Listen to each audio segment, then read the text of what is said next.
Barangay Hinebra, Jason David mga bro, game changer sa Game 4 at SMB Chris Ross reklamo sa mga referee. So naitabla na nga ng Barangay Hinebra ang series mga bro matapos ang kanilang dalawang sunod na talo sa SMB. Akala nga ng lahat ay mababao na sa 3-1 ang Barangay Hinebra dahil sa strong start ng SMB na umabot pa sa 16-point lead. Pero imbes na bumagsak ang balikat, binuhat nga ni Scotty Thompson ang Barangay Hinebra. Lahat nga ginawa na ni Scotty Thompson kaya nagtala ito ng triple-double kontra pa sa SMB. Pero isa nga sa inirereklamo ni Chris Ross mga bro ay ang tawagan ng mga referee. May isang play nga ni Scotty Thompson kung saan tinawagan ng blocking foul itong si Chris Ross. Kaya nagwala ito sa court dahil tinulak daw siya ni Troy Rosario. Pero kung titingnan natin sa replay mga bro, hindi naman siya tinulak at hindi naman gumalaw si Troy Rosario. Kaya naging unsuccessful ang kanilang challenge. Parang na-bad trip talaga si Chris Ross dahil noong last play, kamuntikan pa silang magpang-abot ni RJ Abarientos dahil gusto pang agawin ni Chris Ross ang bola kahit wala ng pag-asa.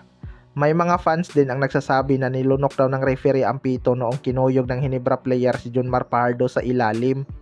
Pero makikita naman sa replay mga bro na wala talagang foul. Magandang depensa nga ang pinakita ng Barangay Hinebra sa play na yon. Kaya 5 sunod-sunod na attempt ng SMB puro supalpal ang inabot.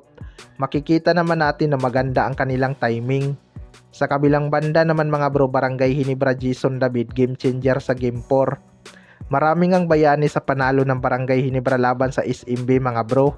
Una na nga dyan si Scotty Thompson na impressive ang naging scoring. Sunod naman ay si Norbert Torres. Makikita mo talaga kahit na undersize siya kay Junmar Fajardo mga bro, nakikipagbalyahan pa rin siya dito.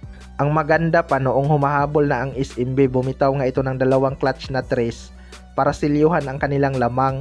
Timing talaga yung mga tres ni Norbert Torres mga bro. Ito yung kailangan ng Barangay Hinebra, dapat pumasok ang mga tres ni Norbert Torres para umangat ang depensa ni Junmar Fajardo at luluwag ang ilalim para kay Japit Aguilar at Troy Rosario. Pero ang isa talaga sa naging game changer ng Barangay Hinebra na consistent ang ambag sa bench mga bro ay itong si Jason David. Hindi mo talaga ito makikitang tatamad-tamad sa depensa. Kahit si Don Troliano ay walang nagawa sa depensa ni Jason David. Mataas din ang kanyang plus-minus, patunay na gumaganda ang laro ng Barangay Hinebra kapag nasa loob siya. Credits din kay Nards Pinto mga bro, hindi nga ito masyadong napapansin dahil binangko siya sa dulo. Pero isa din siya sa dahilan kaya nakabalik ang Barangay Hinebra sa second quarter. Grabing depensa din ang kanyang ginawa kay Chris Ross, dahilan kaya nag-slow down ang scoring nito at nakahabol ang Barangay Hinebra. Good defender naman kasi itong si Nards Pinto mga bro, hindi lang masyadong nabibigyan ng minuto dahil sa short rotation. Kayo mga bro, ano masasabi nyo tungkol dito?